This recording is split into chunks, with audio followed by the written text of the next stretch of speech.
Yeah, it's his funny though.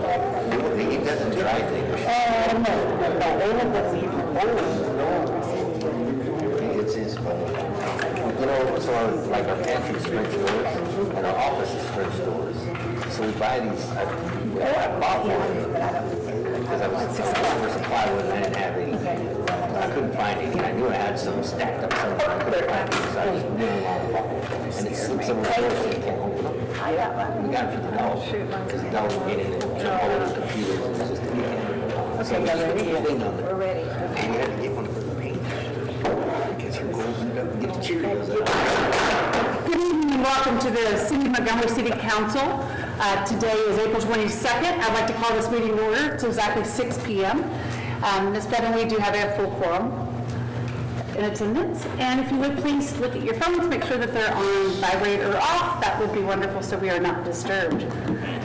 With that, I'd like to ask Councilman Donaldson if he would please give us an invitation. If you wouldn't please rise for us. That would be great.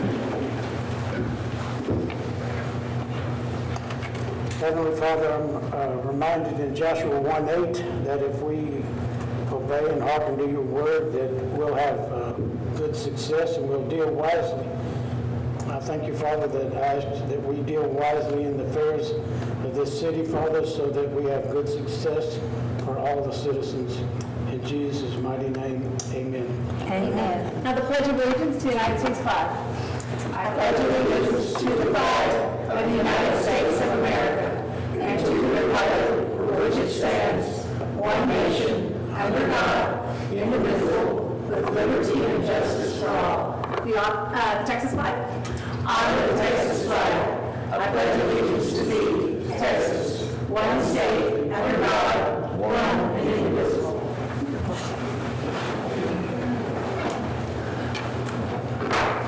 We did receive one request to speak, but it'll be on another later agenda item. So with that, is that all, Ms. Benton, we received? All right. With that, we will head on to a presentation. Item number 4 in your agenda. Proclamation proclaiming May 2025 in Montgomery, Texas as Water Safety Month. I have the proclamation here. I will read it and love to give it to you. To the Director of our Public Works, Mike McElroy. Whereas the City of Montgomery recognizes the importance of ensuring safe and enjoyable aquatic recreation for its residents, and whereas it is recognized that the American Red Cross reports an estimated 4,000 unintentional drownings per year, with drowning being the leading cause of death for children aged 1 to 4 and the second highest cause of death for children aged 5 to 14. Whereas the efforts of a coalition of the Pool and Hot Tub Alliance, American Red Cross, National Drowning Prevention Alliance, National Recreation Park Association, and World Water Park Association have established an entire month dedicated to a multifaceted approach toward public education in the topic of water safety. And whereas the state of Texas, through the enactment of House Bill 2858 by the 86th Texas legislature, adopted the 2018 International Swimming Pool and Spa Code to be better enable the standardization of enforcement of safety measures throughout the state regarding pools and their aquatic recreational facilities. And whereas non-compliance with the safety requirements of the International Swimming Pool and Spa Code creates a recognized safety hazard, and whereas in the duty of the city's building department and code enforcement officials to educate and apply the provisions of the state adopted in 2024 International Swimming Pool and Spa Code within the city's jurisdiction. Therefore, I, Sarah Countryman, Mayor of the City of Montgomery, Texas, do hereby proclaim the month of May 2025 as Water Safety Month within the City of Montgomery. In testimony whereof, I have hereunto set my hand and caused the official seal of the City of Montgomery, Texas, to be affixed this 22nd day of April 2025. Is it to you or to Rick Hill? Okay, Mr. Hill, come on, and Mr. I have to come with me in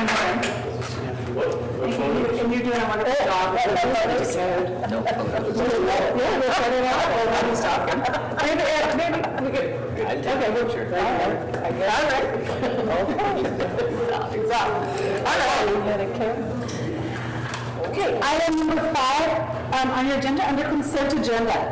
Deliberate and take appropriate action on the City Council workshop meeting minutes of March 24th, 2025. 6, deliberate and take appropriate action on the quarterly investment report for first quarter 2025. And 7, deliberate and take appropriate action on entering into an agreement with Sourcewell and participating entity to provide access to Sourcewell's cooperative purchasing program. Council, would you like to take these cumulatively or individually? What's your pleasure?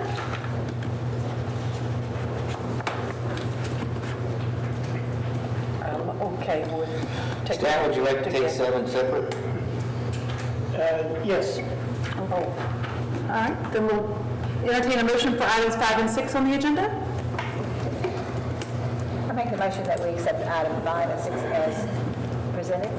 Motion by Ms. Fox, Second? second by Mr. Olson, that we take items 5 and 6 on the agenda as presented. This motion is debatable, amendable, requires majority vote. It is open for discussion. All those in favor of accepting items 5 and 6 on the agenda as presented, say aye. Aye. Those opposed say nay. The ayes have it, the motion carries, and we will accept items number 5 and 6 on the agenda as presented. Item number 7, deliberate and take appropriate action on entering into an agreement with Sourcewell and participating entity to provide access to Sourcewell's cooperative purchasing program. Okay, Chief, I misunderstood this requisition form. I understand that it has to do with a new, tell me what it's for. Yeah, and I don't think we were ready to enter into an agreement with them as well.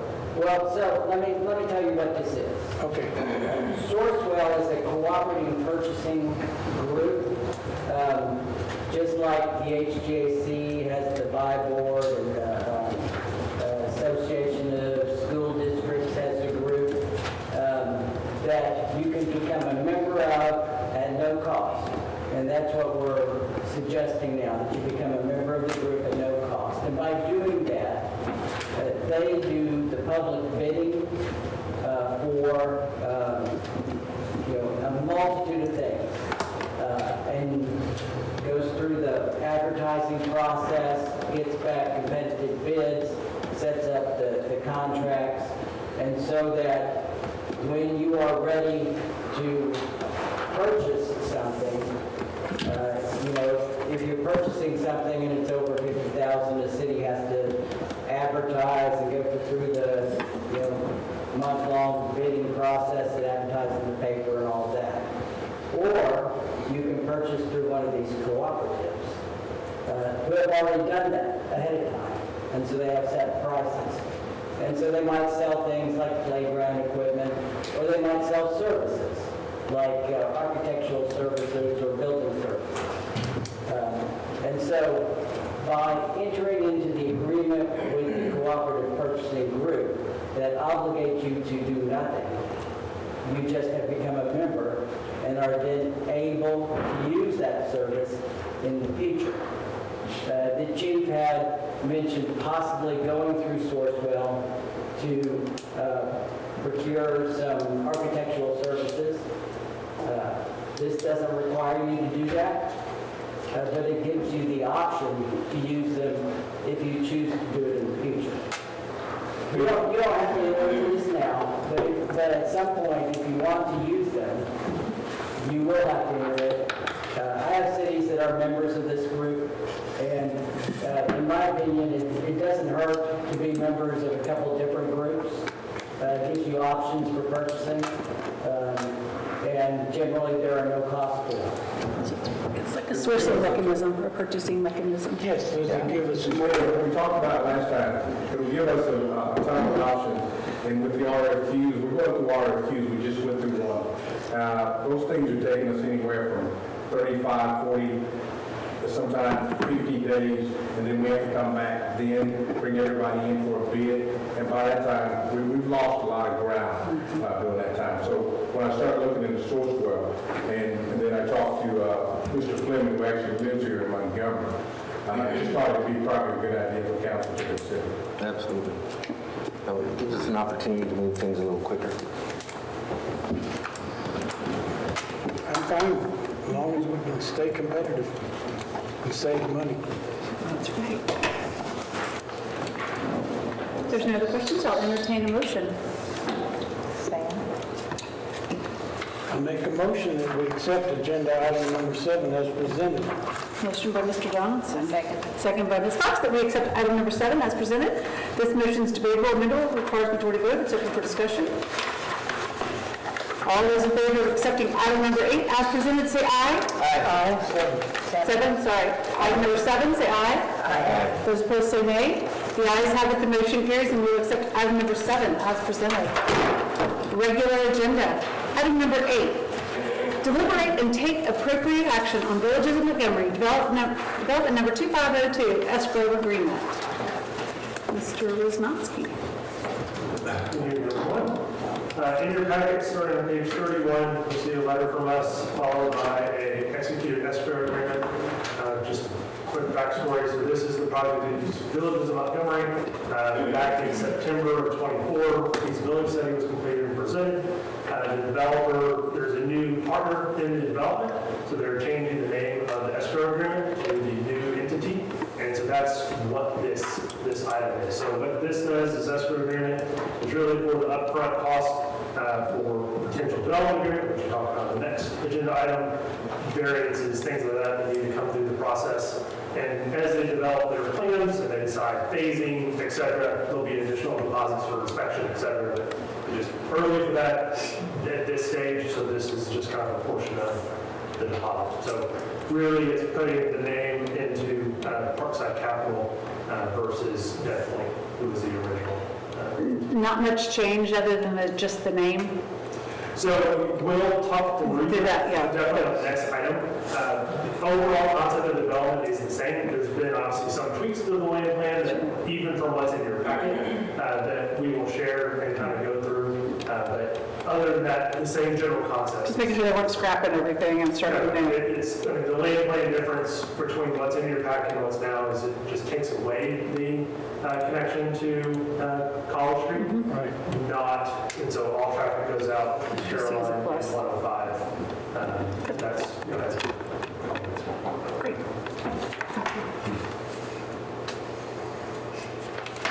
I make a motion we accept agenda item number 8 as presented.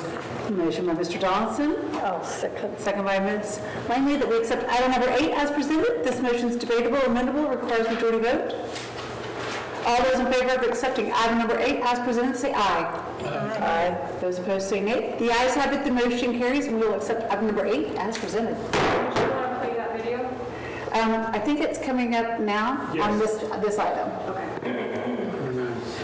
Yes. Item number 9. Deliberate and take appropriate action on the Villages of Montgomery Development Number 2502, authorizing city staff and consultants to begin coordination on MOU.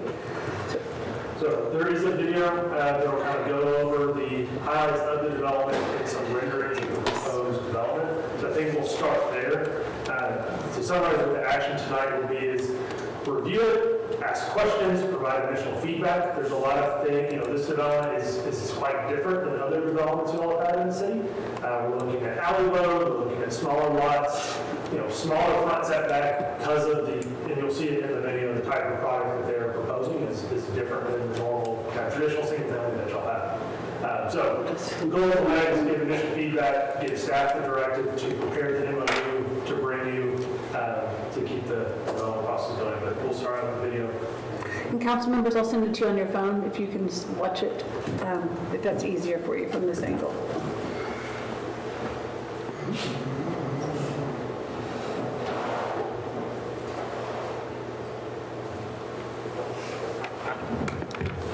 There's no volume.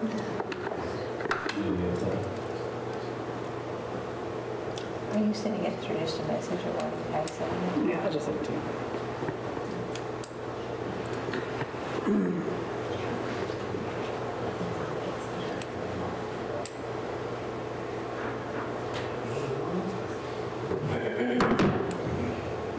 No music, no. There is music. Here we go. She was playing it. There's music. I don't know why there's not on. I guess we don't have speakers. But that's a cool view.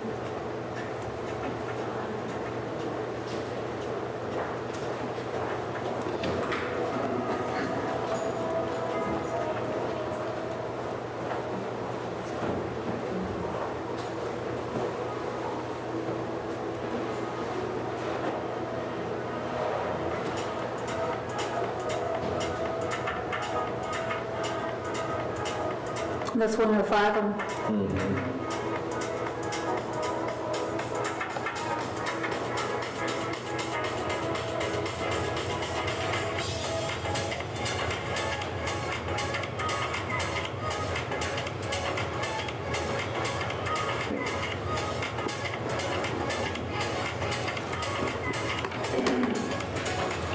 That's it?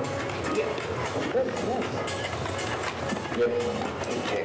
All right. So, again, the purpose of tonight, developers here to answer questions that you have with the development. Ultimately, kind of what the ask is and is going to be is through the development agreement. And you'll see a draft of an MOU that was prepared by them, hasn't been reviewed by staff, but generally there's not a whole lot to it. But they will be looking for lot area variances to go down to approximately 4950 square feet. Side yard setback variances to go down to 5 foot versus 10. Lot width variances to go to 45 foot from your 75 foot minimum, and then front setback variances to go to 10 from 25. Again, as you saw in the video on the screen, the development is different than the traditional single family that you'll have in here. So with that, is there any immediate questions that you have of myself or the developer? I have one, and the reason is the College Street change. Yes. What is the reason? Why did we cut that out? We don't want it on College Street. Well, anytime you can connect more community, the better off you are. But I just want to know the reasoning. I don't think it's necessary because of the connection to Carolina. We only have one in and one out. No, there's 105 too. 105. So there's Caroline and 105. There's multiple ways out of We'll also be expanding Shepherd, widening Shepherd down to 105 as well, to bring it to the full bit. We're kind of tapers back into a smaller road that we wide as well. And you've got boulevard access off the 105. How wide are the The streets? Boulevard exit and Caroline Street, that's the only two. So Caroline College, or excuse me, after it's complete, yeah, I mean Caroline, the boulevard access on 105. Yep. There'll also be interconnectivity through the commercial, so there'll be, accesses to commercial properties along 105, so there'll be multiple curb cuts along 105. You may want to come to the front, Jonathan. How about connecting to the property, the development behind that that's proposed? Is there a possibility?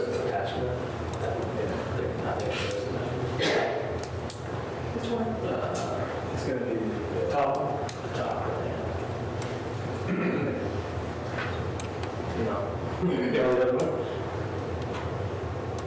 The other PDF.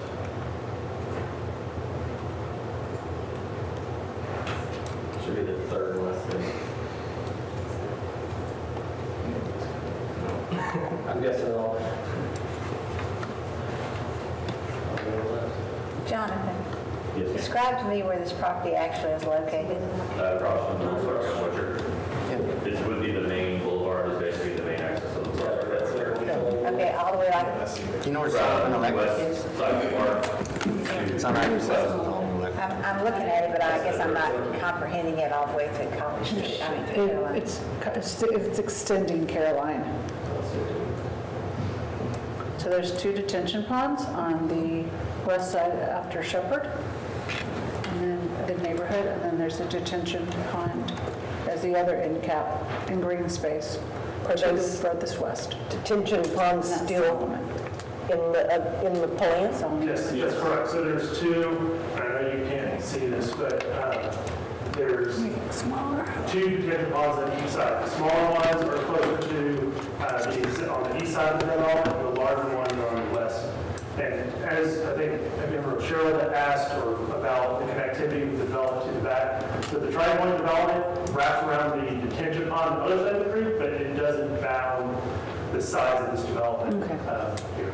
There's likely going to be maybe a golf cart, pedestrian type of. That would be access. ideal. We have to kind of coordinate between both developments, but there's an idea of a crossing, be a little bit of an engineering challenge, but they can open the door for some connectivity from track point through here. So are y'all taking like in Thomas Printing and all that too? No, staying out. These two are staying out, John Spring and Solomon. So we have any problems with emergency Oh, it's vehicles? Solomon's, okay. Fire trucks, ambulances? We will coordinate all at the fire marshal's office, but typically, as long as there's 2 points of access from them, so we have a boulevard entry on 105, there's also going to be some interconnectivity through commercial as much as possible, so there's probably be additional curb cuts on the 105 and commercial properties, and then you'll have the connectivity to Caroline, and then that comes down to Shepherd, which will have to be improved as well for 105 connection. So, fire marshal's office, as long as there's 2 point of connections, they usually won't have a problem. So, again, how wide are the streets? 28 feet for all the internal streets. I think the alleyways Or 18, yeah. 18. I was just trying to understand what the boulevard widths I were. think it's 25 and 25, so two lanes on either side that are the median. I think the right of way along that whole front is 110 feet wide, and so the median is 40 feet. The median there, 50 feet. So heavily landscaped, kind of first streetscape type of development. I just bought full water. Yeah, it's on normal water. I think the one on the, maybe you may not be able to see it, but on the southeast side, I think our drainage impact analysis showed that attention actually wasn't required. I'll Okay. go back and verify that, but that could potentially be turned into a park of that section. Oh, great. Yeah, I just, Mr. Hannah, you have a comment? With this density and narrow roads, we certainly want to see a proposal about some sort of multi-purpose fire sprinkler, fire suppression system. so that's my comment is about the density. It's extremely dense. So, and it's all rear parking in the backs of the home. So if the streets, 28 feet seems really big. For normal density, this is extremely tight and high density. And what's the concerns of, any kind of concern for parking?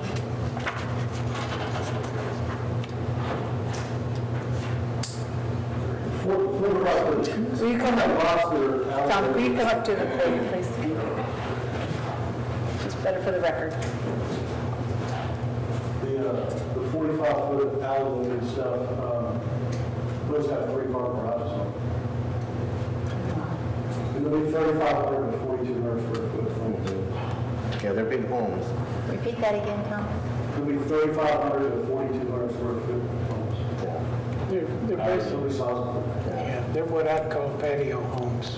I mean, that's the way I would No. call it. No. But no, So if you've ever gone to New Orleans and you take a trip down like Lake Charles Street, it's very, very similar. There's a neighborhood in the Woodlands called French I Quarter. know, I Yeah. almost bought one down. Yeah, so you know that. So they're not as wide, but they're really long. So they're not, and not like, they're not like a postage stamp footprint, they're a longer footprint. The ones in Shenandoah? Yeah, yeah. One other point, the drawings look like they're going to be traditional craftsman style homes. Is that going to change, or is that going to be pretty much the norm all the way down the roads? I mean, There'll be 2-story, there'll be probably 75% brick. They'll have, front porch living, and, a lot will have a second floor balconies. well, I mean, I like the idea. I mean, I think it blends in well with the style of homes that like are around the park, and because that's an extension of that area, I think it'll be nice. So I just wondered if there's going to stick a, modern glass structure in there or whatever. But I think it'd be nice. Mr. Cox, what is the price range of these homes? We think these will start probably in the mid-70s. Okay. Rick, when it comes to high density, close, when we push the build lines in like that, it's been a while, but Texas code, something about the fire code. I know the interior with the sprinklers, but the exterior, because the homes are so tight, your eaves are, when you have a 5-foot build lines and a 2-story home, your eaves are about 3 feet apart. Right. So that's the magic number is 5-foot total separation. Right. If you get encroaching into any of that, then you've got to make special provisions. Okay. Some sort of 1-hour firewalls or Right. something to that effect. So, Okay. all that, or the alternative that a lot of developers will go with is some sort of, as I said, a multi-purpose fire suppression system in lieu of those firewalls. Okay. Yeah, These are, I just remember the firewall thing when they get that close. yeah, these are 5 on each side of the property. These are 5 and 5. Okay. Right. Well, it hasn't gone to P and Z yet, has it? No. So this is, Okay. it's been quiet, I think, kind of everything in the background. So this is the first stop, is to get in front of y'all, get the support, get authorization, get the MOU in place, as well as they still will have to go through the variance process. So they'll have to go through P&Z, they'll have to go through council to get any variances approved. Thought is, and before kind of going through that time and expense, get an MOU in place, make sure all parties are in general agreement with the way the development moves forward before that time and investment put into getting the variances in place. Thank you. And when we talked about this before, this is similar to what was discussed prior to the change with the size of lots? Yes. Yeah, the general concept of what was done in the feasibility study and this are very similar. Okay. There's commercial, but kind of mix of commercial and single family use has changed. There was, during the feasibility study, more of the western portion of the property was a commercial business park. Right. This is a better layout. Yeah. Whereas It's a better layout. I like this traditional layout better. front. And they also have, some are alleyway, and some are also traditional. Front load. Front loads. And that is driven really by, interest level from the product. So it became apparent that it was more driven by residential with the commercial on the front. No, to me, it's just a better layout than on the end. But that's just my opinion. But it's really built for all around connectivity, and getting the connectivity created to downtown. If I may, I'm Jake, I'm with Parkside Capital. We got Fred here, he's the president of Parkside Capital. Some of y'all might not have heard of Parkside, I'm sure you haven't, but Parkside's been around for almost 20 years. We're an all-equity land fund. But the way our fund works is, we only buy 1 or 2 deals a year. We concentrate heavily on those deals.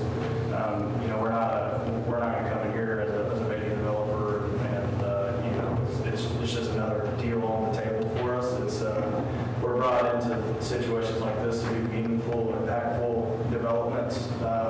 So we listened whenever it was brought to us to say, hey, we want the connectability to downtown, we want to extend downtown on this side. We'll keep the rest of the commercial, over on the east side of town. But here we want to bring it, keep that small town charm.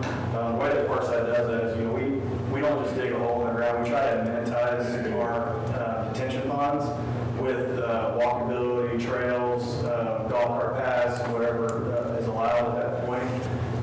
Gazebos, we want to really bring the community into our developments. I think that kind of plays out here with this big Esplanade. It's heavily landscaped. Parkside, with only having 1 or 2 deals a year that we do, we have to leave an impactful, stamp on each development. We primarily have been within, Pearland, Katy, Magnolia, some of these smaller towns, not so much Pearland or Katy, but, it still acts as a small town, even though it's not. And that's where we bring our expertise in, is, working with the MUD, working with other developers within the area, going to the developer north of us here and getting them to have the connectivity to our park, going through our neighborhood with maybe a golf cart trail, getting into downtown, supporting those small businesses. That's one thing that when it was brought to us, we were very careful with who we partner with, because our being small, we can't have a say in our relationship with local municipalities. And so when Grace Point brought this to us and said, hey, we've got this idea on and we want to be a partner of it, really they turned Parkside away came that and turned Parkside because they know, Parkside, we do what we say we're going to do. I know that might sound cliche, but if you ask any of the smaller municipalities, that's a statement we will stand on. We're not, there's no BS with us and how we run our business. We can't afford to do that. We don't have 100 deals that we do a year, we do 1 or 2. So we can't have that blemish. And so when we say we come into the city of Montgomery, try to bring a meaningful development to it, we mean it. And we're a small operation, but we don't play small. We have a lot of consultants that we hire, so we actually play a little bit bigger than we are, but it's me, Brett, and John Moody, and Lauren, and so it's 4 of us, and we know when it comes to deals like this, we know every aspect of that deal because each of us holds a different hat but we all play together, right? So for the citizens of the city of Montgomery, if you say something, we're going to listen to it, and we're going to really try and incorporate that into the development, and having partners like Grace Point that has a good sense of community here and has done good things here, I think it's going to play a big dividend for the city. Certainly appreciate I love the walkability and the golf cart. We are a golf cart community, and keeping that in mind, and that connectivity. You've done your homework, that's key. And that's something that we want to make sure that everything is connected for that walking space and golf cart. And when this originally came to council, one of the first things I think council was excited about, I know I was, is these people can actually just drive down to our downtown on a golf cart, or walk down there in an easy walk for the evening to go to dinner and come back, and it keeps people in our town and staying in our historic downtown. So, and that's where council and city hall is focused on giving a facelift. So it's good. No, I like the product. It's different than what we see normally. I think it's a good product. So. Yep. If it's not, you can get it. Grace. Yeah. Anyone else have any other comments or questions? Chris, you said that this memorandum of understanding has not been where? Staff hasn't fully gone through it, so they provided the draft and got it too, because we wanted something in front of y'all, so there's still some cleaning. But the major points in it, there's nothing that is glaringly obvious, that's against what you typically see. So a couple of the points, so you're in your package on page 32. So the variances that we talked about, get not approval of, but more of just like we did for the most recent one, kind of acknowledgement of the understanding that these are going to have to be required to make this development work. They have in there a provision for consent for them to curate or annex into a LED. So it gives them the ability for that financing tool. Is one of the items in here on item 3 on page 48 of your packets, excuse me. The next one's on here is that they're understanding that they're going to complete water and sewer improvements as required, extensions, upsizing. If you remember, by the feasibility study, they're going to put a gravity sewer line along 105 to get back down to where the 65 currently is. Now, we've got some stuff we have to do for the 105 widening. Yes. Now, is that built into this? So kind of, we'll see with the timeline. So on that project specifically, we sent an exception request a few weeks ago, trying to get TxDOT to waive some of the requirements. But anything, if we're asking them to extend a new sewer line, we would have them provide an easement along the frontage. So anything TxDOT does, this would be an easement, and if TxDOT would acquire right away, at that point, they would pay for that relocation if it's not. So, short and long answer is anything that you do will be an easement, not a TxDOT right away. If there's any relocations, et cetera, that are required for them, that would also take into consideration what TxDOT's doing. And once we get the final determination from TxDOT and how this project moves forward, we can better coordinate those two aspects. I know we're meeting with TxDOT here next week or shortly, yeah. But rumor has it now they're not going to expand in town. They're going to start at Lone Star Parkway and then go out west. Have you heard that? I have not. So maybe we have, but so the latest that in correspondence with them as of earlier this week, we were talking about the relocation of utilities in the middle of town. Okay. So it could change. It's likely that there's going to always be a change, but it's something that will last. One of your items on the engineering report tonight says that TxDOT is going to postpone a lot of the work on 105 till 27 or even 28. 2028. Right. Yeah, they keep on moving a lot of timelines and let dates for projects. Not that they're completely off the list, but they're phasing and moving things back. 29 became a bigger priority, Yeah, to get south. which I agree. Move we accept agenda item number 9 as presented. Motion by Mr. Donaldson, I second. second by Mr. Olson, that we accept item number 9 as presented. This motion is debatable, amendable, requires majority vote. It's open for discussion. I just want to make sure that number 7 stays in the MOU. Thank you. I'm sorry, number 7? Item 7 in the. Item number 7, oh, okay. And the MOU. Okay. All right. All those in favor of accepting item number 9 as presented, say aye. Aye. Those opposed, say Is, if you remember this project, or this property was in the city of Conroe's ETJ. So they went through the ETJ exclusion process, got removed from the city of Conroe. Conroe could not provide service. They had no utilities in the area, and so they removed the property from the Conroe's ETJ. So it's, right now it's not in the ETJ. Mine's a little so that it's in the city.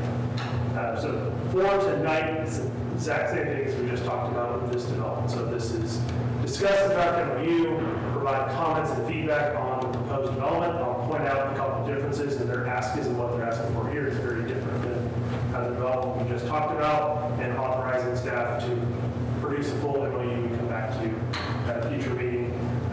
On this one, then once we have that MOU, we also will have the annexation process. There's variances. There's all kinds of steps to go through. So this is definitely not the last time or the first time you're going to hear about this, but there's just giving you all kind of update and feedback. So this property is the Meadowlago development. So this is access off of Lone Star Bend, kind of in the Meadowlago Drive. So there's a 75-acre or so tract in that area where this is being proposed to be located. What they are asking for is they're looking to do a single-family development that the biggest difference is large lot, and they're requesting to do septic on lots versus public city sanitary sewer. So they have 3/4 acre or so lots that they're proposing on their site. The feasibility study that was done mentioned both options has been kind of on the table since it started. Providing sewer service is an option. They would have to install a lift station, gravity sewer lines, etc. So that's their big ask. They're not looking for lot sizes or anything like that. There might be some radiuses and turns depending on final land plan, but the big ask here is on the actual septic service to the property. So when you look at the MOU for this one, they have 51 lots, and the only ask that they're, everyone agrees is voluntary annexation. They're only requesting public water service, and they're requesting to be able to use septic on each lot as part to serve the development. So you have other, I know we talked about some feasibility study, but it's been a while. The Meadowlago development, Estates Meadowlago is also on septic. They only have public water. This is next door to that. Other than that, all your other true developments in the city are on public sewer and public water. So the only caveat, I guess, to that would be for them to provide us a written document saying that their HOA, once they dump it on it, will not come back to the city 10 years from now begging for a sewer system. can we do that? Yes. Okay. Develop your answer questions. Okay. I would say so.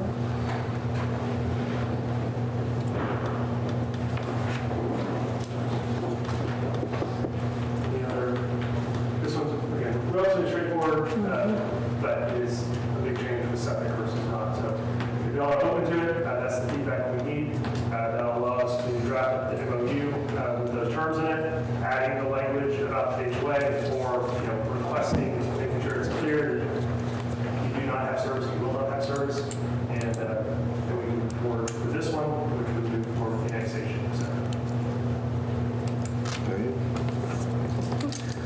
I make a motion to accept item number 10 as presented.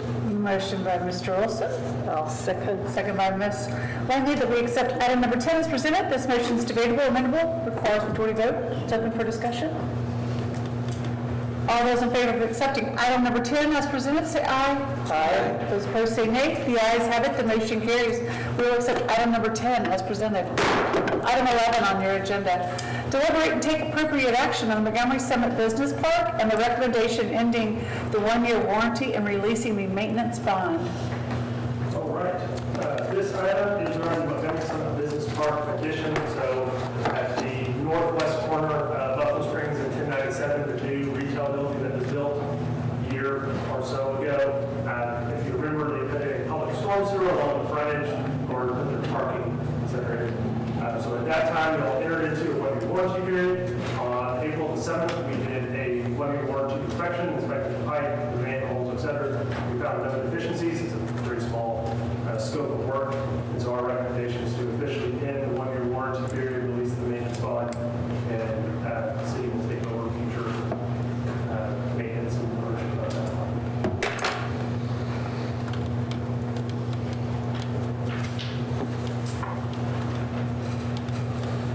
Make a motion, we accept agenda item number 11 as presented. Motion by Mr. Donaldson,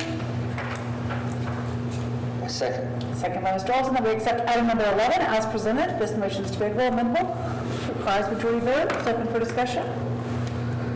All those in favor of accepting item number 11 as presented, say aye. Aye. Those opposed, say nay. The ayes have it, the motion carries, and we'll accept item number 11 as presented. Item number 12 on your agenda, deliberate and take appropriate action on the Flagship Boulevard storm and paving replacement and the recommendation on ending the one-year warranty and releasing the maintenance bond. Similar to the last one, much larger scope. So you remember this was a city-funded project to replace a storm sewer that was collapsing down Flagship and causing all the issues with the paving. That project was completed. We had a one-year warranty inspection back in December 5th of 24. The contractor took a long time to get his warranty items addressed. He had since moved out of state, and so he wasn't. Finally came back, got the items after working through his bonding company. And so he has addressed the punch list. In your packet, you'll see a copy of that punch list. There's some very minor hairline cracking that we had resealing around the inlet, and removing and replacing the section of curb that was broken, and cleaning up some joints that needed to be cleaned up and resealed. So he completed all those. Go through the items, you'll see photos. I know they're small on those pages. There are photos of those items. We'll gladly answer any questions you have. But we've reviewed the work that he's completed and have no issues. Not having warranty items. I make a motion, we accept agenda item number 12 as presented. Motion by Mr. Donaldson, I'll second. second by Ms. Stanley, that we accept item 12 as presented. This motion is debatable, amendable, requires majority vote. All those in favor of accepting item 12, say aye. Aye. Those opposed, say nay. The ayes have it, the motion carries, and we will accept item number 12 as presented. 13 on your agenda. Deliberate and take appropriate action on a request to install temporary event banners on city-owned property located in the Historic Preservation District. Ms. Tilly. Ms. Fisher needs a chair. This is a request to install the temporary event banners on the city-owned property. On page 87 of your packets, you will see a picture of the location that they're proposing to put the event banners. So traditionally, we don't approve banners on city-owned property, only because you don't want to set a precedent for banners on city-owned property. I think Ms. Canberra is here. She has examples of the banners and maybe the temporary event signs that she's proposing on the property. The recommendation is that we don't approve the installation of those event banners only because it is on city-owned property. It is in the historic district. It would have had to go through P&Z, but the event that's being held will be on that week before P&Z is going to have their meeting. So it would have been too late for that. But otherwise, just to keep neutral of promoting events and then keeping that specific corner clean of signs, it would really help with at least enforcement, keeping any signs off there. It wouldn't work for us to pull a car washing sign off of that and then leave Isn't Sip and Stroll don't they coordinate with the city? They have event applications, event permit applications. I don't know. So there's no partnership with the city and Sip and Stroll? Yeah, there is. I'm not aware of Yeah. I thought that was a city event, actually. No, it's taken over. Well, I know, but There's a partnership because of the roads and like Mike's crew helps set it up. There's a part that the city provides and there's a part that Canberra's provides. And not too terribly long ago, it was totally a city event at one time. Yes, so. Is this LED sign working again? Yes. Okay. So that's my question. Why would we put a sign in front of another sign? Why can't we just put it on the LED sign? Well, it wasn't working for a long time. I know, but we so- should fix it. Well, It fixed it, but it's not just that easy. It's very outdated and there was issues with. It's fixed now. Now it It is. is, Yes. yeah, we have router issues. Yeah. So does she have time to get her application in for the use of that sign? From my understanding, she requested that, but she did not get approval to get it. It wasn't. I didn't get approved to be on the electronic sign because it hasn't been working. It wasn't working at the time. So Correct. I mentioned getting the banners so Yes. that we could advertise, and in that interim process, I Right. purchased the banners, I purchased the signs, and now the digital sign is working. But the banners were, they're very tasteful, they're not, crazy. And as far as anyone else putting signs out there, if these are bandit signs and they're picked up, I understand that, but it is a city-sanctioned event. I'm not having a garage sale, I'm not having a sale in my shop, and I'm trying to get people to come to my shop. I'm advertising an event that benefits everyone in the city. Not me personally, it benefits everyone in the city. So for the banner being over the road, how is this much different? Well, that was my next question is, The banner. are you going to do one has on been the lost. Oh, it's been lost. The banner that was purchased by HMBA has somehow disappeared. And I will tell you, it's $500 to have that banner installed over the highway, and it's $500 to have that banner removed. It's an extra expense if the company that you hire through one of our sign companies doesn't do it properly, and another company has to go out and fix it. So 90% of the time, it's flipped, and you can't read it anyway. And I think that's a little distracting. But that has happened, hasn't it? Yeah, it has happened every year. Every year that we put the banner over the highway, and then we have to get the approval through TxDOT, Yes. who doesn't always do it. And then there's the calendar for the city, who Antique Fest always fell in between whoever was having an Easter celebration. So it just depended on when Easter fell. So I quite honestly, I didn't have the budget to purchase that large banner. So I went with what I could afford in the interim of. I definitely see the need for signage. We have a lot of traffic, and there is traffic coming downtown, but the destination would be one of the restaurants or to grab a glass of wine. And honestly, the digital sign is not exactly, if you are in that lane on the north side, you can read it. But if you're on the other lane and there's a car behind you, you cannot read it. But you could actually visually see the banner. Well, it would be something different. That was also a thought. People stop paying attention to the banner, the digital sign, because they think they've read it and they've seen it and it's broke. So it's been playing, the same things over and over and over. It hadn't been changed. So I was just trying to make the event more visual for people that don't know anything about what's going on over there. And it's just the sip and stroll signs? There is Sip and Stroll that will be there on Thursday, and then the Antique Festival happens next week. So it would be up for like a week and a half. And the Antique Festival has been here, Casey, for Oh, no, I'm not bashing the event. But I banner agree. exactly like the one that's you have in the packet? Yes, ma'am, this is it.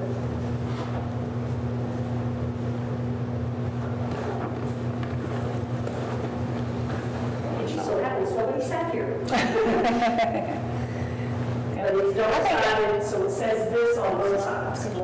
I think it's a good looking one, and I think that it's When you applied to the city for the sign, the digital sign, you did not get approval because the sign was broke, or you didn't finish turning it in? Help me I think decide. the ask for the digital sign was verbal, and then it wasn't working. So I just didn't. So you're not sure that, what I'm trying to get at is, this function should qualify to be on the digital Yes, ma'am. sign. Yes, ma'am. And Sip and Stroll. So when you say that we don't want all kinds of banners there, that's true.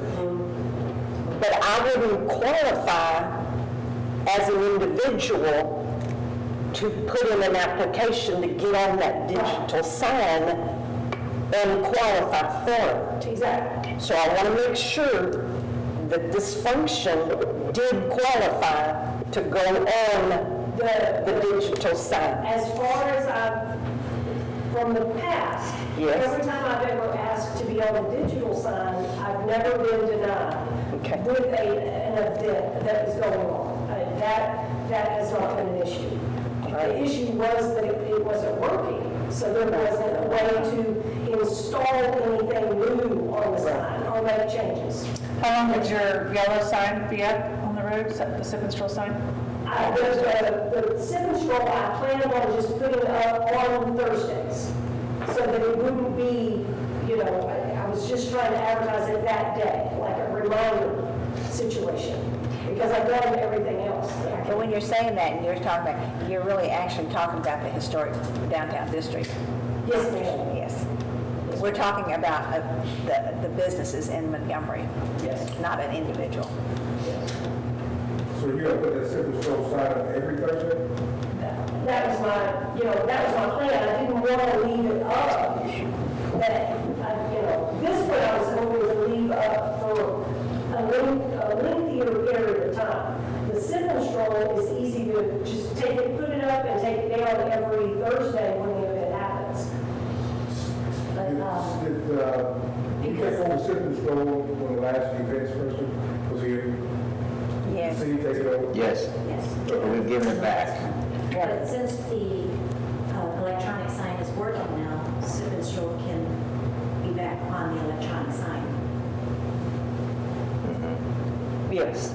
So there's no need to put one. Is there a way on Thursdays that we can, Not, to be honest with you. is there a way on Thursdays you can just keep the Sip and Stroll up there and have it flashing from like the time and temperature to Sip and Stroll, time and or just on Thursdays? It scrolls through a list.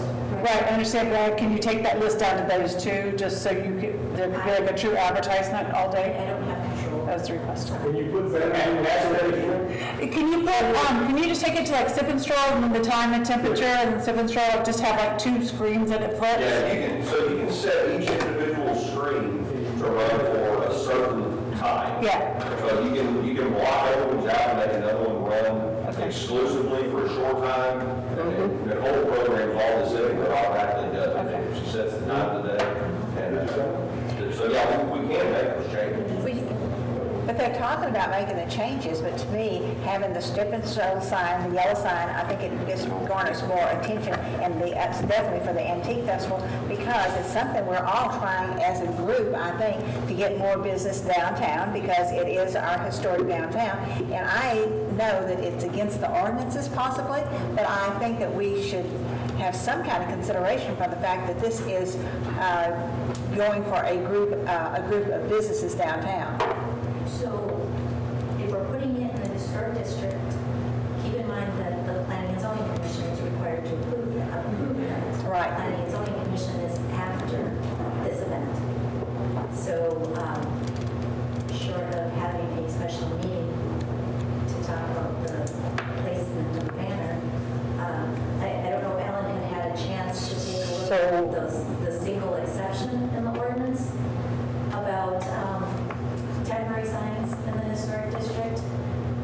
says that there's an exception, but was that an exception of being able to place temporary signs in the historic district, or was the exception that in the historic district, temporary signs are not regulated? That's not clear. So tell me why it's coming before me tonight if I want to vote on it and say I want them there. You're still telling me that it has to go to P and Z? So it doesn't matter what we say. Because it's. So it doesn't matter what I say, so why did it come before me tonight? Because it's on city-owned property. Let's say that we picked city-owned property that isn't in the historic district. Then we would be able to say, okay, well, we'll allow it on city-owned property. The main part is that it's on city-owned property. The catch is that it's in the historic district also. All right. But we wanted. What about the banner at the community building when Lions Club puts up that banner every Saturday Bingo night or whatever it is, right? for bingo? That had been there forever. If we want to address all of the temporary signs No. in the historic No, district, I'm just saying. That has been there traditionally, and they True. first Saturday has a permit at True. the community. First Saturday has a sign. And first Saturday? And first Saturday, yes, they have. That's a permit city-owned to property? Community building. I don't know. And they traditionally had that at the community building, because that is the location of the event, right there at the community. Right. The option of placing it on commercial, private property, not on city property, is there. You have the gas station, but again, that's in the historic district, which would have to go to P&Z. But you have Berkshire Brothers across the street. That's not in the historic district. So what makes the, sorry to interrupt you, just this hit my head, campaign signs anything different than like the antique festival? Campaign signs are protected by the state. Right, but it's, They're under That's the a difference. I really special, think that we should grant this, I really do.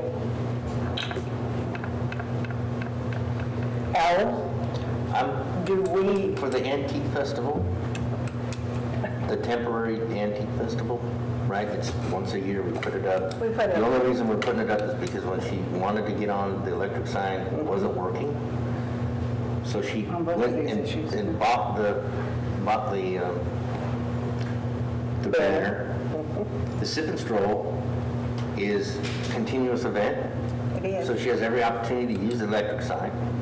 So I think we hold her to the electric sign on the Sip and Stroll. But here's the thing. And give her the opportunity to use her banner, because she went to the expense to do it, and we couldn't provide the service at the time. And that's the only exception, is because we couldn't provide the service at the time. Next year, when that sign's still working, I'm gonna say no.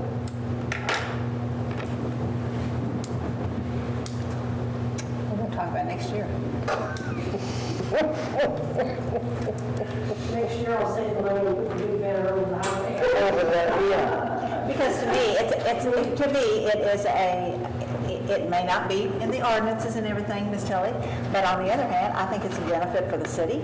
I think it's something, because I will always tell you that there's a lot of times that people say, I had no idea y'all had Sip and Stroll. Yeah. But now we all have all those signs down the side of the road that says we have farmer's market. Yes. So visually, because I'm a visual person, visually, if I see something, I'll say, oh yeah, I need to go.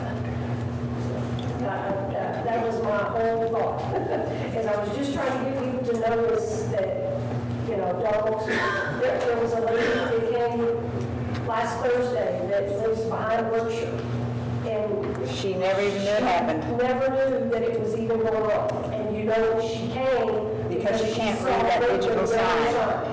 And that digital sign is not a really, really great sign. It's not. No, it's No, not. I'll agree It's with that. terrible. It should have been swapped, but. But I did request. But it's early. So, Right. so that you know that, I did request that I bring this to your attention because I felt like I wasn't getting, you know, anywhere. I didn't know it, so. Now, in our packet, it looks like there's a red Sip and Stroll banner. I do. I'm not discussing that. So I'm just letting you know. I told you this again, and because I don't want it up there every Thursday, every Thursday. We're not doing a sip and stroll banner at all. The sip and stroll will be on the sign, is what you mentioned. Yes. Am I allowed to put out the yard signs at sip and stroll or no? I don't I would imagine, I would say that's so. okay. I mean, it's at the event. As long as it's at the event, like the rest of them. And I mean, and thank you for reviving it and bringing it back, and there is starting to be more foot traffic than there has in the last couple of years. And the so street is we need closed. stronger. Yes. So why not just say, why have you closed the street? Well, here's a sign that says Strip and Stroll, so you know what it's been closed Yeah. for.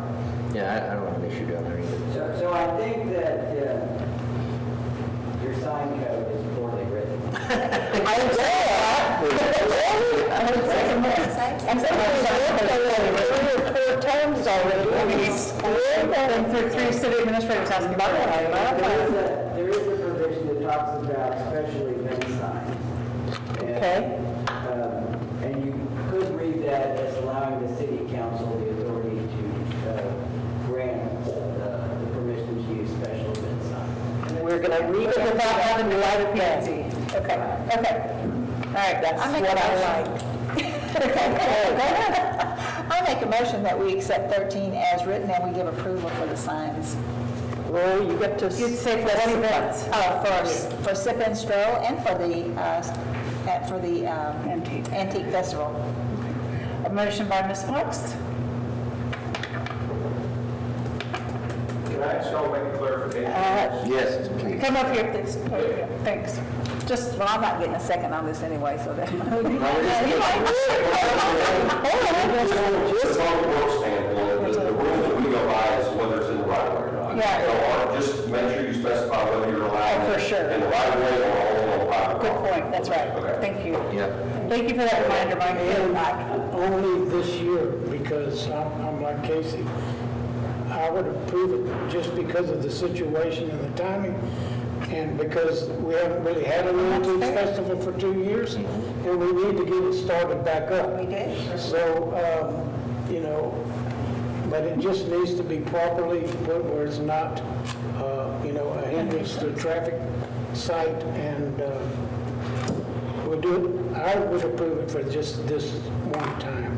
Next year, hopefully So, we'll have is that a something motion? better to Is that a advertise. motion? Are you gonna make the motion then? Yeah, go ahead and make a motion, Stan. Okay, I make a motion on item 13 that we accept a banner. Ms. Fox has already put a motion on if you want to You have to second amend it it. with amendment. Just amend it. Second with Yeah, I just want to second it with the amendment that the antique sign is favorable to us to be installed this year in private property, or like historic district property that's outside of the right-of-way. And also where it is not a hindrance to the traffic sight. Would you like to address the sip and stroll sign? Sip and stroll, Not as long, just as shorter. Approve that as location well, yes, I'll approve the signs. I don't know where they're putting them. at the location. At the location. Okay, that's fine. With LED sign. Yeah, Okay, with the basement. sign. Same place. Okay. Okay. There has been a motion by Ms. Fox, second by Mr. Johnson, that we accept item number 13 as presented, with the caveat that the Antiques Festival, sorry, I can't remember, for this year only in the historic district outside of the right-of-way is not a hindrance, and that the sip and stroll sign, sip and stroll should be advertised on the LED sign placement and then at the event. This motion is debatable, amendable, requires majority vote, it's open for discussion. You didn't get a second. I'll second it. Did you? No. Yeah, he did. Stan. He did. Oh, that's right. Yeah, he did. Amendment, yeah. Yeah, all those in favor of accepting item 13 as presented with the amendment, say aye. Aye. Those opposed, say Now, nay. Cameron, did you understand what we did? That's so. Totally confused. You can put the antique sign up, antique festival sign up for the week and a half. Sip and stroll, you can get it on the LED sign every Thursday and work with Mike on that, and then that is on premise at the event. Okay. All right. Moving on, item 14, deliberate and take appropriate action regarding reducing the utility tap fees for Walker Montgomery CDC, a 5013C development corporation building the last of 4 single-family dwellings at Gulf Coast Estates, Section 2, which is qualified affordable housing project. I can if you need me to, yeah. So typically, utility tap fees for single-family residences in the city are $4,020, but in 2022, the utility tap fees were discounted for the first 3 homes that were built in that subdivision. This is the subdivision at the end of Baja Road. And it was reduced to $1,295 per house. So what we're requesting is that we extend that discount to the last final, the 4th house at the end of the road. And when this says utility tap fees, that's the water and the sewer Yes, for this price. for this price, yes, ma'am. Mike, do you have a comment? No, well, when we talked about this originally, why I was comfortable with it, the original intent that the council, the action that was made, the original intent was to do all of them. It's just not happening anymore, that's why she's bringing it back. Absolutely. No, understood. You were probably on council when it happened. So when we put the sewer tax in, we went ahead and put them all in at the same time. The county was coming in and paving Baja, we went ahead and done across the road, put them all in ahead of time so that they were done. We didn't have to dig up the road again and tear it up. So the price on that was already taken care of. And so all we have to do on this one is one water tap. We can do it in-house because it's a short tap. We'll save some money on it. So the cost will cover it. That's why I'm comfortable with that. Okay, great. None of these taps fall under the Dobbin Planters bill, right? They're not. No, They're nowhere over there on that edge, so. And this is the last one. With that, All 3 of the other houses sell? Okay. I make a motion to accept item 14 as presented. Motion by Mr. Olson, second by Ms. Fox, that we accept item 14 as presented. This motion is debatable, amendable, requires majority vote. All those in favor of accepting item 14 as presented, say aye. Aye. Those opposed, say nay. The ayes have it, the motion carries, and we'll accept item 14 as presented. 15 on your agenda. Deliberate and take appropriate action on a resolution calling for a public hearing to grant a special use permit for 0.7059 acres of land situated in the John Corner Survey, abstract number 8, aka 21049 Eva Street, City of Montgomery, Montgomery County, State of Texas, for a fast food restaurant with common drive-through lane for June 24th, 2025 at 6 p.m. to be held at the City of Montgomery, City Hall, 101 Old Plantersville Road, Montgomery, Texas, 77316. I'll give you a quick background on this. So the first call for a public hearing was tabled by council at the March 25th council meeting, and I think it was pending additional information that would come in. But on April 1st, we did take it to the Planning and Zoning Commission. They also tabled their decision to make a recommendation to council. The decision will be revisited at the PNC meeting scheduled for June 3rd, pending receipt of any additional information. And the reason we're requesting for a public hearing for the June 24th City Council is that it would give time for the June 3rd PNC decision and to be able to record that, send out notification to announce the public hearing for that June 24th public hearing in front of City Council. Chris, have you, are you in trouble? Depends on what you're going to ask. I'm sorry, I wasn't paying attention there, was I?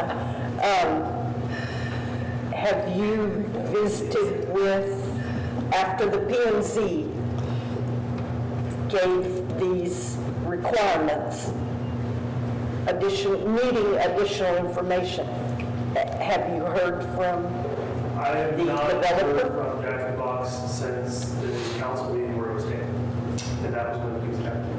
So I have not had any more, I don't think any of our offices had correspondence with the order Jack in the Box since then.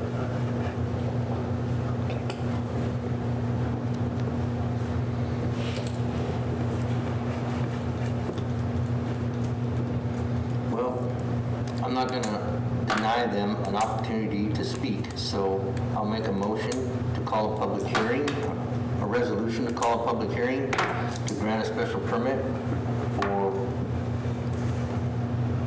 the land situated in the John Corner Survey, abstract number 8, Eva Street, City of Montgomery, Montgomery County, for a fast food restaurant with common drive-through lane for June 24th, 2025 at 6 p.m. to be held at the City Hall in the City of Montgomery on Old Plansville Road, Montgomery, Texas. Second. Motion by Mr. Olson, seconded by Mr. Donaldson, that we take appropriate action. We approve the resolution calling for a public hearing to grant a special use permit for 0.7059 acres of land situated in the John Corner Survey, abstract number 8, aka 21049, Eva Street, City of Montgomery, Montgomery County, State of Texas, for a fast food restaurant with common drive-through lane for June 24th, 2025 at 6 p.m. to be held at the City of Montgomery, City Hall, 101 Old Plansville Road, Montgomery, Texas, 77316. It is open for discussion. All those in favor of accepting item number 15 as read, say aye. Aye. Those opposed, say nay. Nay. The ayes have it, the motion carries, and we will accept item number 15 as read.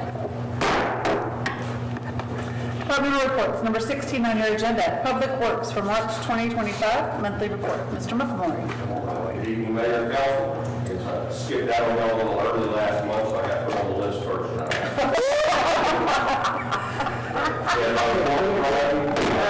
Answer any questions you have on it. Mike, I've gotten some really good feedback on your team and your guys as of late, so great job. Just reaction really funny, really quickly, really fast. And I always like it, we hear a lot of bad feedback usually, and so it's nice to get good feedback, so great job with leadership. Yeah, good job. Mike, you do have an amazing crew. I do. Good leadership. For sure, I have a Good leadership. good group. I liked you removed that squirrel from roadway. Well, Has to be done.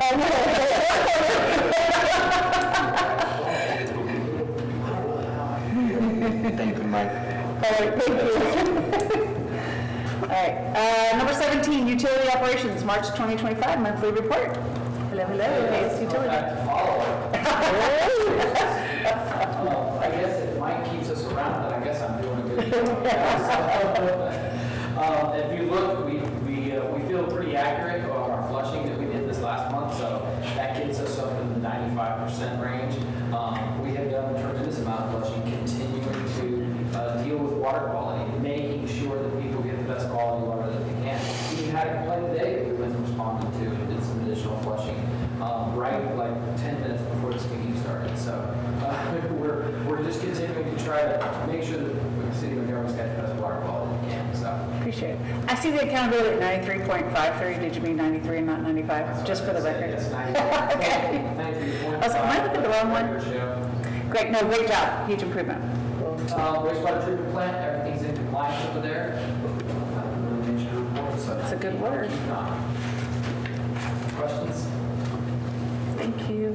Thank you very much. Number 18, discussion on engineers monthly report. Mr. Ozonsky. Right. I will not be as quick as them, because it's a busy month, but I will try to go through the highlights.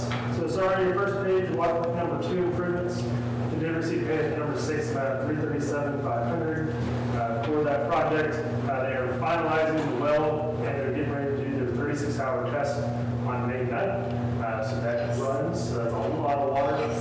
And so we coordinated the property owner to the back that owns the, I think, 7-acre property at the end of Louisa. So we have a plan with her, she's on board, so the water will make its way out and through the ditch on her property. You can water my backyard. It's okay. There's a lot of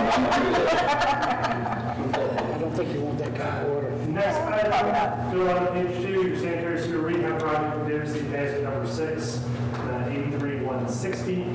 Still working on some final items with the contractor, but it's finally getting close. Skipping down to item 4, water line extension for the old Plantersville Road. We're still working with BNSF, so we have been going back and forth with them for 6 weeks, just trying to schedule their inspection crew. And as of yesterday, it sounds like we're all squared away, but they have given us a date. That's the last thing remaining on that project. I'm surprised I don't see any forms set out there yet. They homes. Yeah, for the homes. For those models. I know they sold their first couple of permits. But yeah, last time I was out there, they were busy working on the fencing and the wall that they had in those homes. So I know they had full permits, but they haven't started. Permit amendments are underway. For both, we expect the final one any day now for the Town Creek plant and the Stewart Creek plant, which I'll authorize at the last meeting, so we're working on that amendment as we speak. Downtown Streetscape Improvements Project, we're continuing to work with our good MEDC on that project. One thing that they're pulling together now is more details and some material samples for the decking along the west side of the road. So we can set up a meeting with the property owners, go through the materials, and then working with the city attorney on just the use agreement of that to get that work completed. Your wastewater treatment expansion that's being under designed by HAF is continuing along. We should have the preliminary engineering report here in the next few weeks as they continue to design. We've gone back and forth with some site plan options. Everything there is going well. On number 4 project, we are negotiating the contract with staff and with Baxter Woodman. Project, they sent us over a draft proposal late last week, so we're going back and forth just making sure that the scope and fees are in line. Moving on to page 3 of our report, lift station 10 improvements project. This is the Taylor Morrison funded project. That should be ready to bid in the next month. Just a reminder that includes lift station improvements as well as a generator, natural gas generator on that site for that lift station. Hey, before you go farther, we skipped over the downtown streetscape improvements where it says you're coordinating with MEDC and Ardura. Where are we on that? So we met with a couple of downtown property owners. We met with Ardura. Ardura's put together an updated schedule and scope based on just the one way. The steakhouse was not open to the drive-through. Again, I need to get back with you on that. Yeah, let's discuss that, because For he sure. was. And so, but what they're focusing on now is the decking and the decking layout and materials so we can meet with those property owners. The timeline that we discussed with MEDC, based on when we had met with the downtown property owners for the 149 project years ago, everyone prefers to start construction after the holiday season. And so that's kind of what the schedule of everyone's working on right now is to bid the project late fall, have contracts in place, and then start construction first of the year after the holiday season. Absolutely. Is the timeline to not impact holiday sales as much as possible. Very good. Thank you.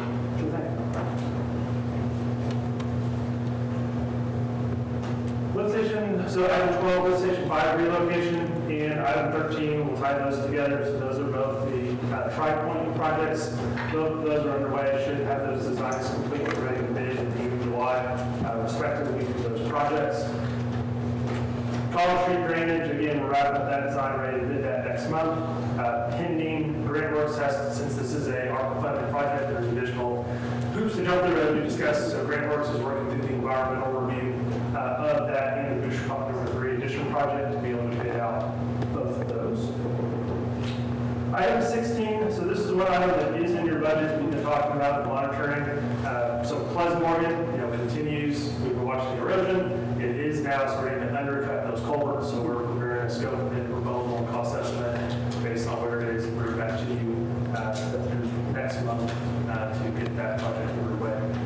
So we have enough time to wait till next month still? It's going slow, but I think the actual process itself will be pretty quick, but we can bring it the next week. So.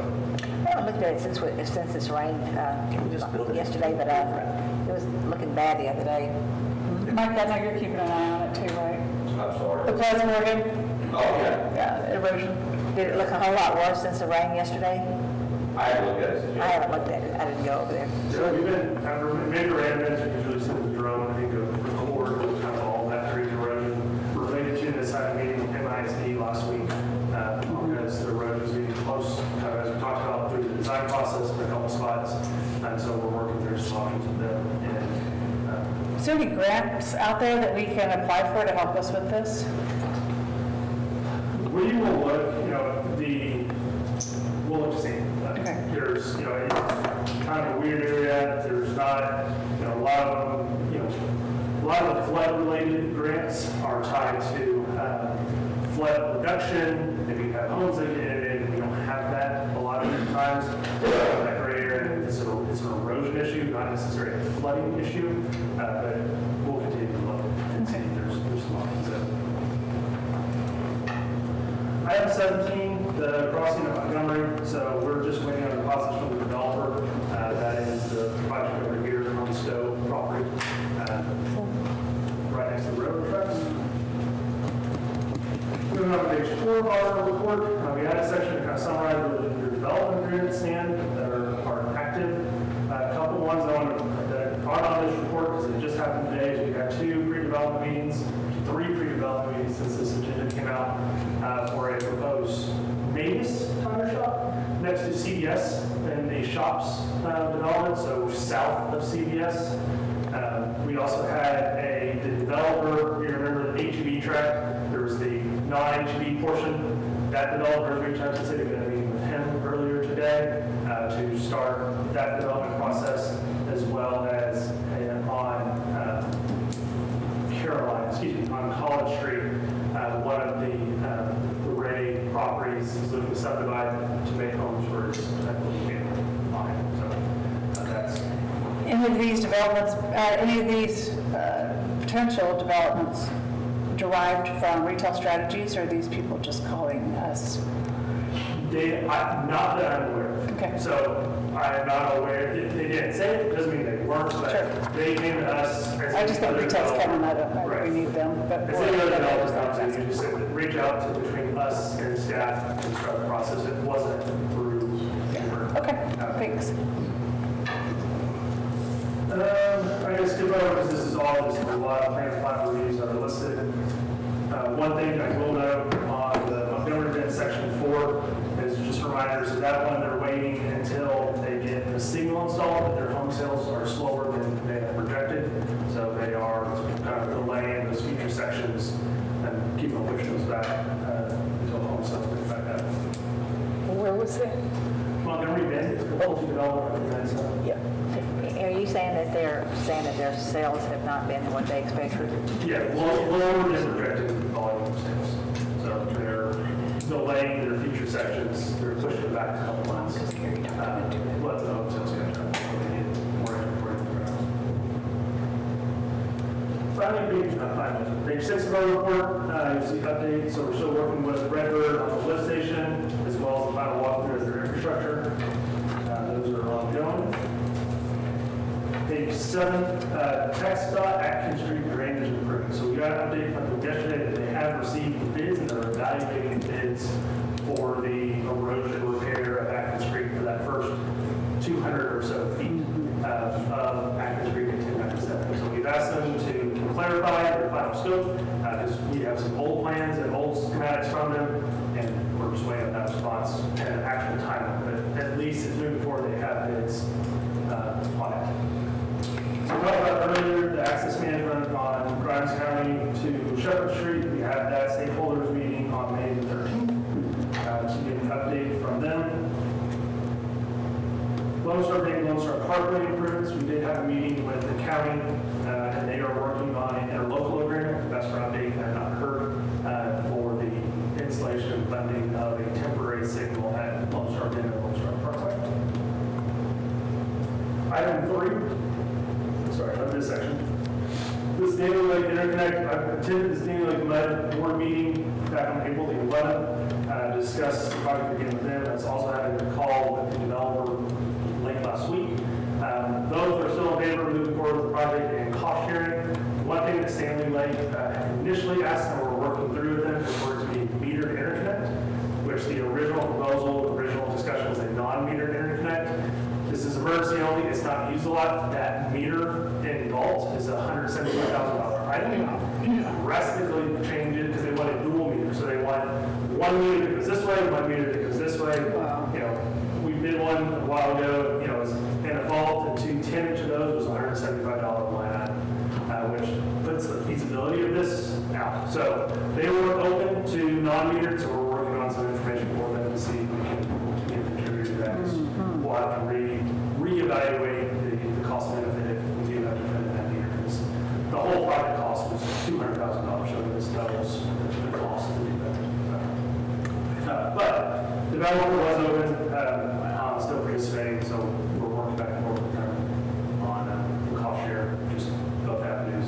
Like 90-10 cost share? Right. Well, he definitely had a higher portion because he had full water. So I think the city share, and I'm going off memory, was $50,000 of the cost. He would bear the majority of it because he had the majority of the line. Okay. But this meter question kind of burns the bridge, so we're working as we speak. And then finally, we have regular updates that we have a workshop tentatively scheduled, I think, next month, as well as we're required to do biennial impact fee reviews. Since you've had a couple of annexations, there is going to be an impact fee update.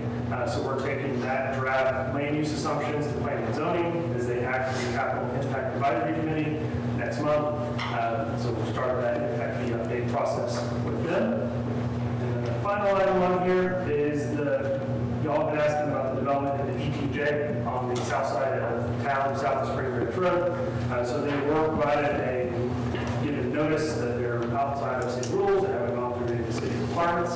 As of earlier this afternoon, they submitted a request for ETJ exclusion. So they're working through that process, I think, at 3, 4 o'clock today. So it hasn't been reviewed yet, but that's where. So what happens with that, Alan, if we take no action like we did at the other ETJ, and then he continues to build, and then legislation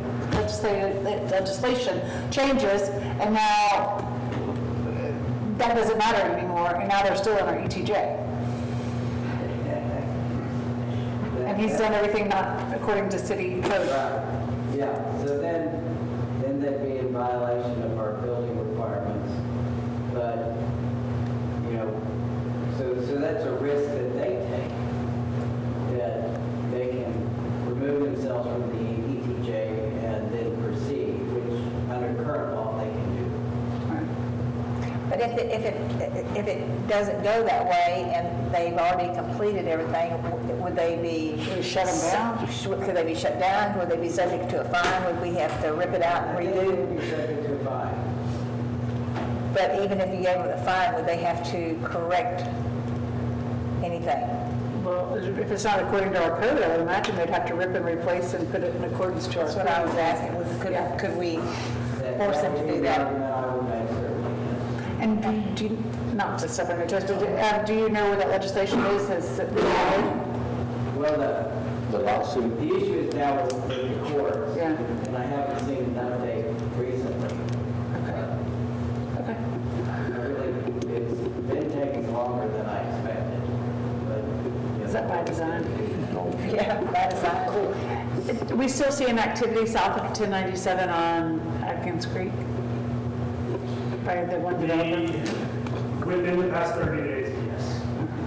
So I believe that they were given notice by an officer stopping and notice of citation for doing work with county types of permits, working in floodplain, et cetera.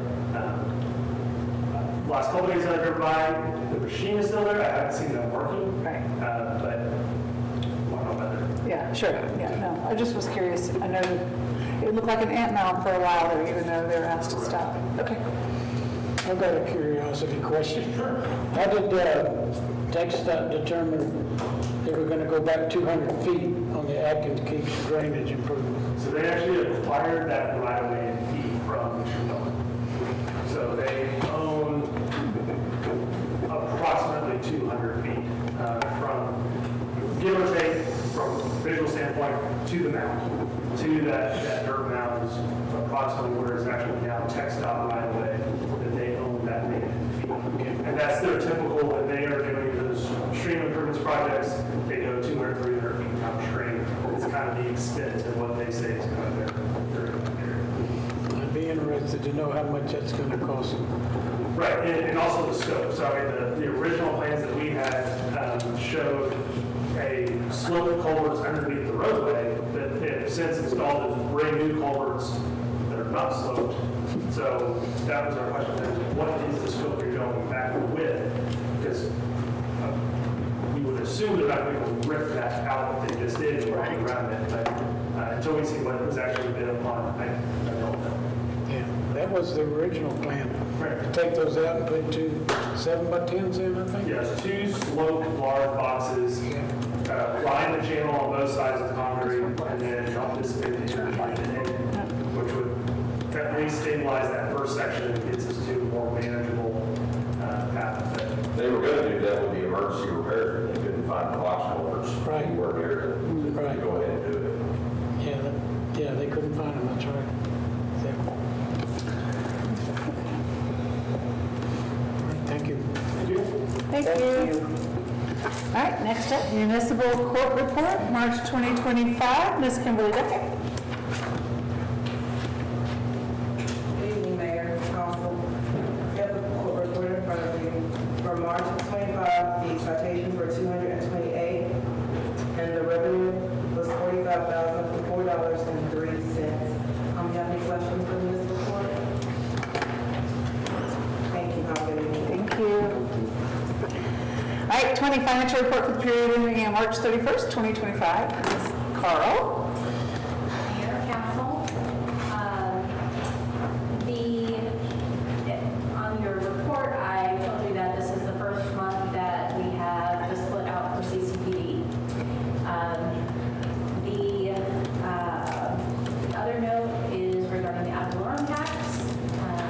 We are doing great on collection. Everything is moving along.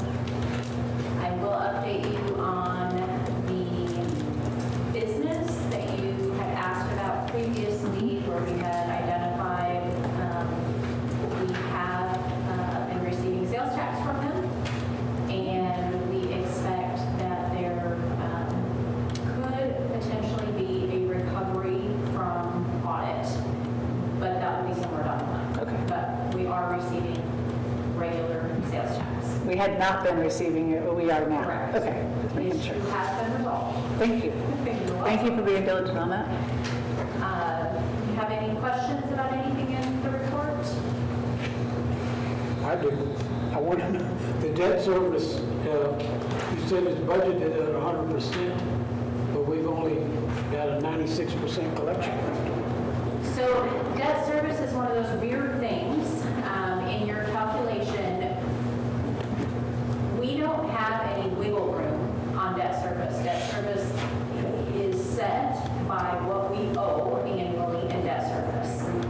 And so when we budget for the debt service collection, we have to budget it at 100% because there's no cushion in there.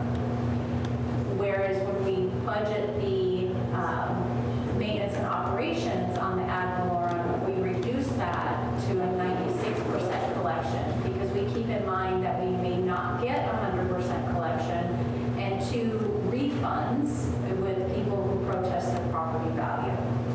Now, what happens on your debt service side is there are times where we have additional money into debt service, and so those debt service reserves help offset any of those differences that are made. It's just kind of a flaw in the way that the calculation works. And I wish I could say that,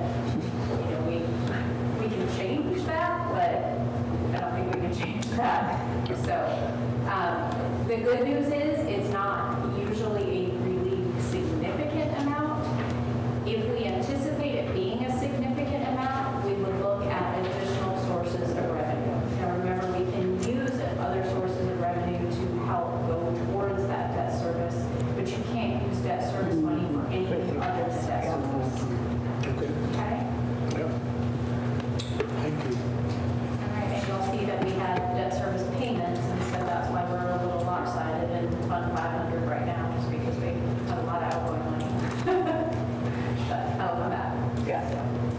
Right? Okay. Thank you. You're welcome.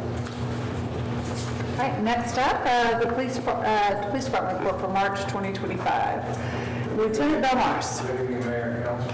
You have a report in front of you. Any questions that I can answer?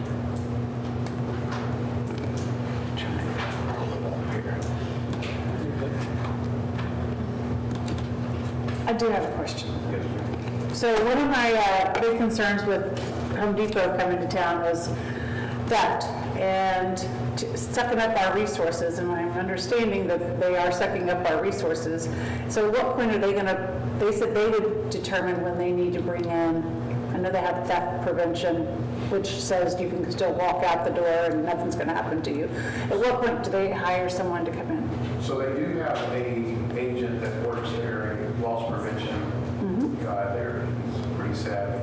But what we are seeing with Home Depot is when an offense is taking place, we're getting phone calls after the fact.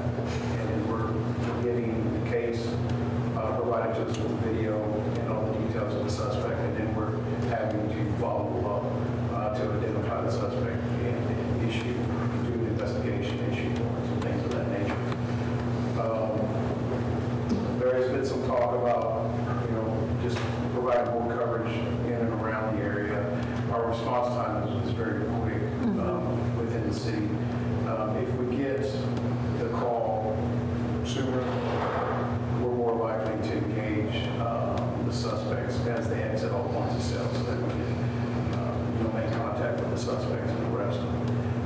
And so I will coordinate with the staff there and see if we can find a solution where we can prevent this and put a stop to it at that point in time instead of after the fact having the resources and trying to put more manpower and time trying to identify the suspect.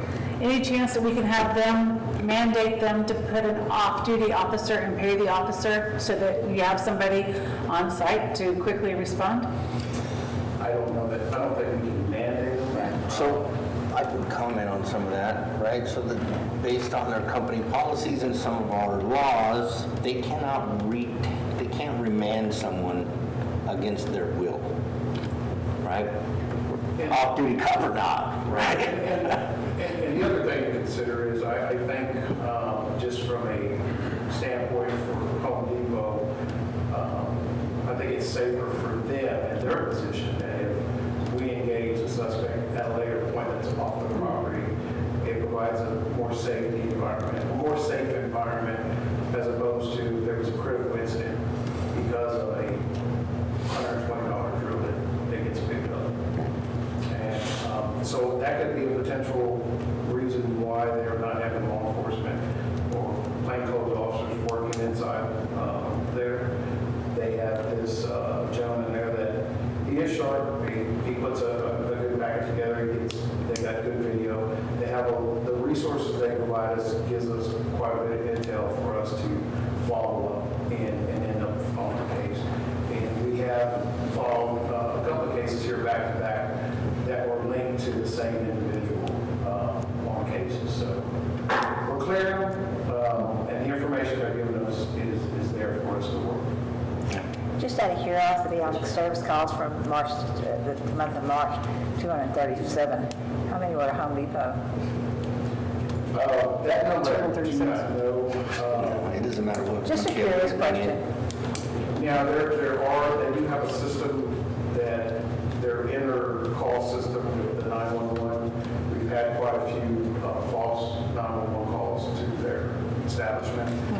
We have talked to them about changing their dial-out service because it starts with the 9 and the 1. So we've been getting some of those calls. We have spoken with their management. They've spoken with their team of employees there to try to minimize those calls. We do have to go. So my daughter works in loss prevention for a large retailer, and it doesn't matter which retailer you bring in. There's calls, videos, constant.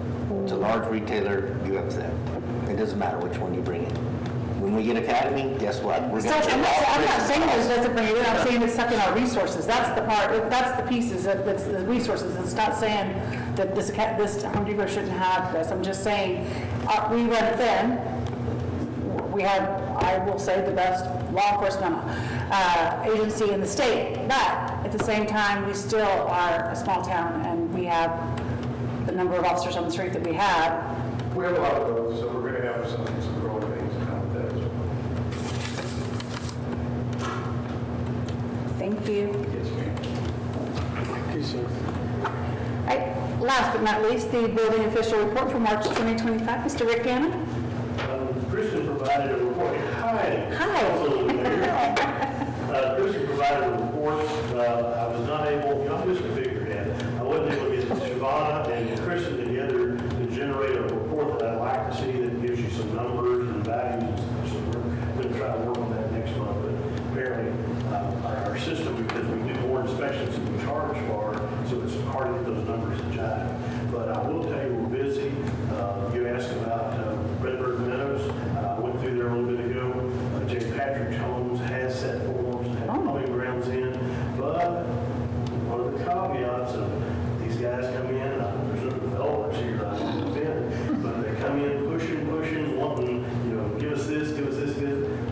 water out there. So they're not able to get water in their plumbing grounds for me to do an inspection.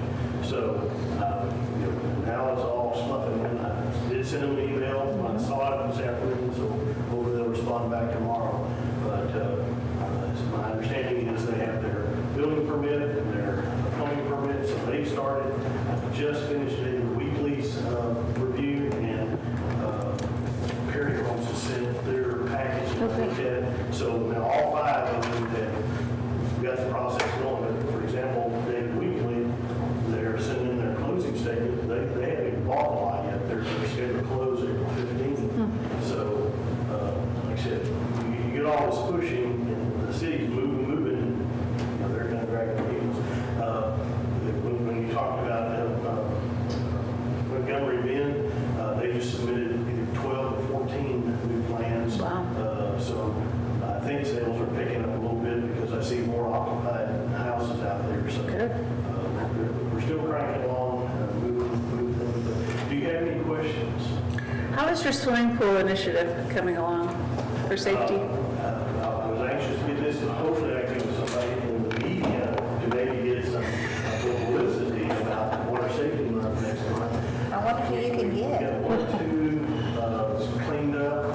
What I'm doing now, when somebody submits an application for a swimming pool, I make them understand on the front end that they're going to have their pool barrier. So in several cases, they've had to go to a different contractor, redo their plans, and I want to see an actual proposal of putting up a fence.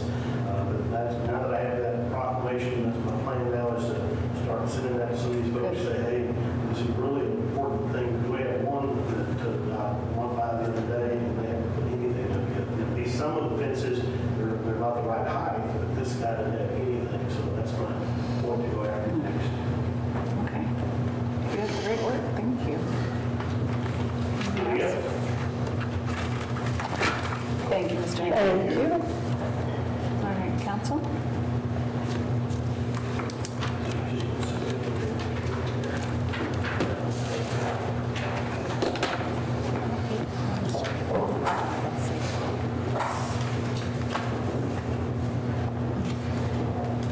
I'll entertain a motion.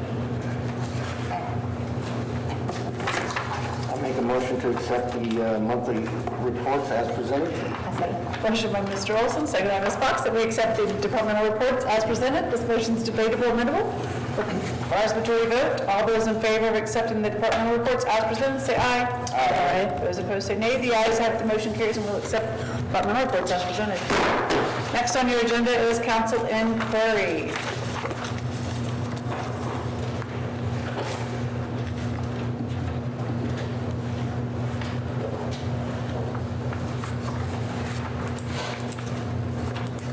I did have a question earlier, Ms. Tilly, I'll just put it on the record, asking about short-time rental properties. And should we direct all questions to you?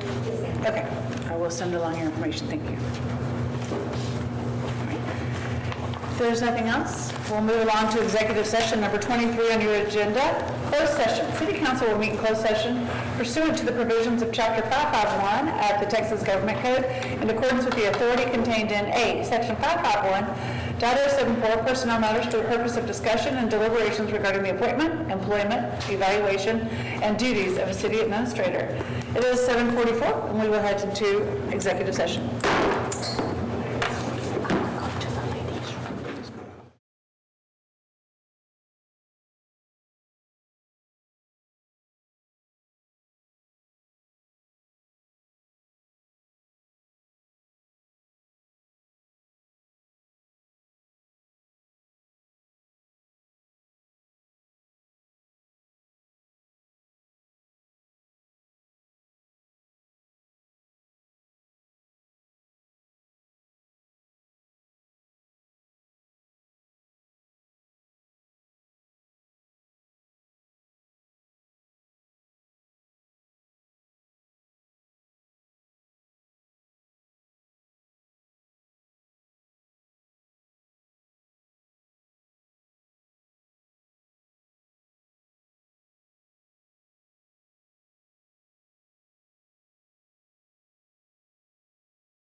But I didn't wear a jacket last night. To be So that you purchased sit right underneath that band. at Pecan Hills. Not tonight, it's, yes, I'll tell you how hot it is in here.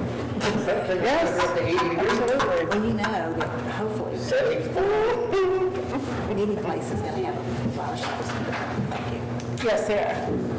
That'll be good. Okay. All right, it is 8:03, we are back into open session, so item number 24 on the agenda. A, section 551.074, personnel matters for the purpose of discussion and deliberations regarding the appointment, employment, evaluation, and duties of city administrator. There will be no action taken. Closing agenda, items to consider for placement on future agendas, number 25.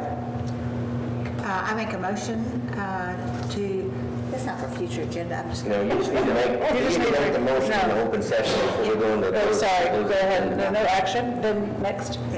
make a motion that we have an amount of $250 to have flowers from Pecan Hills in the amount of not to exceed $250 for the Cowboy Church's 25th anniversary, a church that is located, the Lone Star Cowboy Church, which is located inside city limits of Montgomery. I second. There has been a motion by Ms. Fox and second by Mr. Olson that we do not exceed $250 to have flowers created by Pecan Hill in celebration of the Lone Star Cowboy Church's 25th anniversary that happens on April 27th. This motion is debatable, amendable, requires majority vote. All those in favor say aye. Aye. Those opposed say nay. The ayes have it, the motion carries. All right, now, back to 25, items to consider for placement on future agendas. Okay, and then if there's nothing there, then we'll move on to item 26 to adjourn. I make a motion to adjourn. Second. All those in favor of adjourn, say aye. Aye. All right, it is 8:05, we adjourn.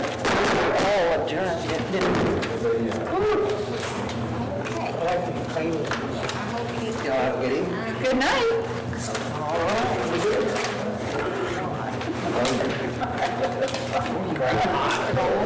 Crying before you. Oh my God, she does. But now, it's, yeah. I have not been, I don't know who the new people are for Pecan Hill. Did they say it? How's Linda doing? I think so. Doing good. I didn't know it was sold, but I thought they just took it out. I thought they sold it. I could be wrong.